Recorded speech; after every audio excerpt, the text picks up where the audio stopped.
السلام علیکم دوستو، کیسے ہیں آپ سب؟ میں زبینہ فیاض ایک بار پھر آپ کے ساتھ میں شروع کر رہی ہوں اللہ کے واسطے بائے امیمہ شفیق قریشی، ایپیسوڈ نمبر 5۔ اور شروع کرنے سے پہلے ہمیشہ کی طرح کہوں گی کہ اگر آپ میرے چینل پر نئے ہیں یا اب تک چینل کو سبسکرائب نہیں کیا تو پلیز چینل کو سبسکرائب کر لیں، بیل آئیکن کو ضرور دبا دیں، کمنٹ کر کے ضرور بتائیں کہ ناول آپ کو کیسا لگ رہا ہے، ساتھ ہی ساتھ اپنے کانٹیکٹ میں شیئر ضرور کریں کیونکہ یہ رائٹر کا حق ہوتا ہے۔ تو چلیں ہم اس ناول کو آگے سٹارٹ کرتے ہیں۔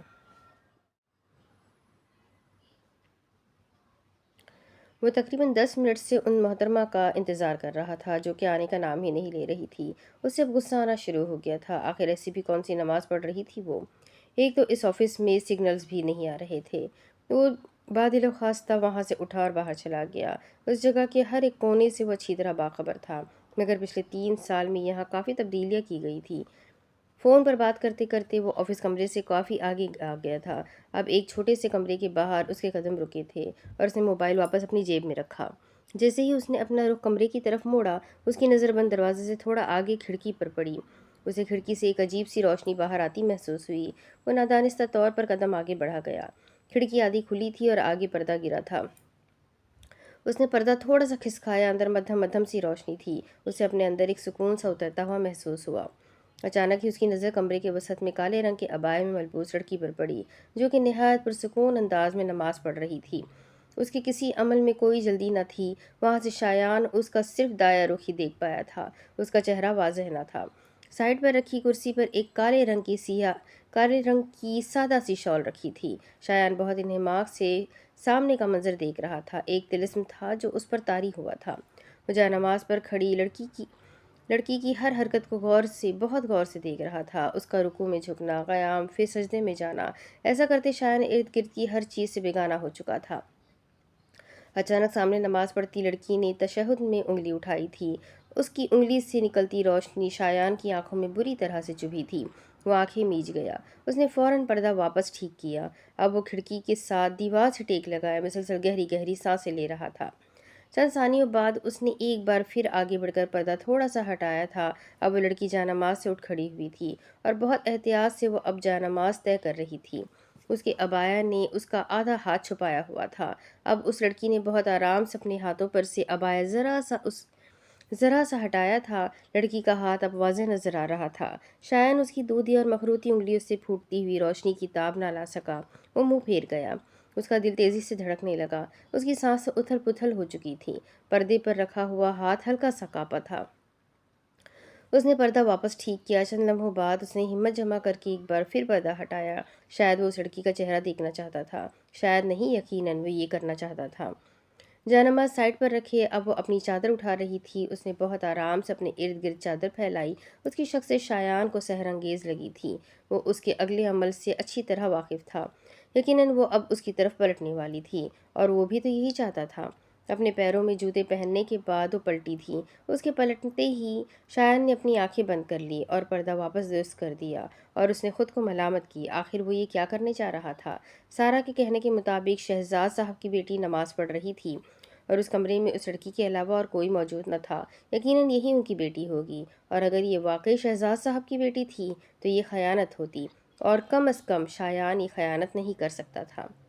وہ اپنی بے ترتیب ہوتی دھڑکنوں کے ساتھ وہاں سے ہٹا تھا۔ اس سے پہلے اندر موجود شخصیت باہر آتی وہ وہاں سے جا چکا تھا۔ حویلی سے باہر آتے ہی وہ اپنی گاڑی کی طرف بڑھا۔ گاڑی میں بیٹھتے ہی وہ گہرے گہرے سانس لینے لگا۔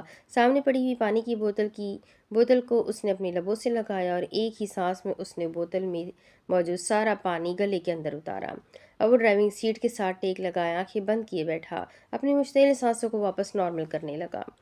آخر کیا تھا یہ سب؟ آخر یہ کیسی روشنی تھی؟ کیا وہ کوئی جادو کرنی تھی؟ ایسے ہزاروں سوال اس کے ذہن میں ابھرنے لگے۔ کچھ دیر آنکھیں بند کیے وہ سوچنے لگا، یہ سب شاید اس لیے ہوا کیونکہ وہ شہزاد صاحب کی بیٹی تھی، یا پھر شاید اس نے اتنے عرصے بعد کسی کو نماز پڑھتے دیکھا تھا۔ اس نے خود کو مطمئن کرنے کے لیے خود ہی جواب دیے۔ خیر جو بھی تھا، اس کے دل کا بوجھ مزید بڑھ چکا تھا۔ وہ یہاں سکون کے لیے آیا تھا، مگر یہاں آ کر اس کا بچا کچا سکون بھی برباد ہو گیا تھا۔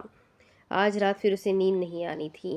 خیر یہ تو اب معمول بن چکا تھا۔ اس نے اپنا سر جھٹک کر بے دلی سے گاڑی سٹارٹ کر دی اور عادل نے نماز ادا کر کے اب کمرے سے باہر آئی۔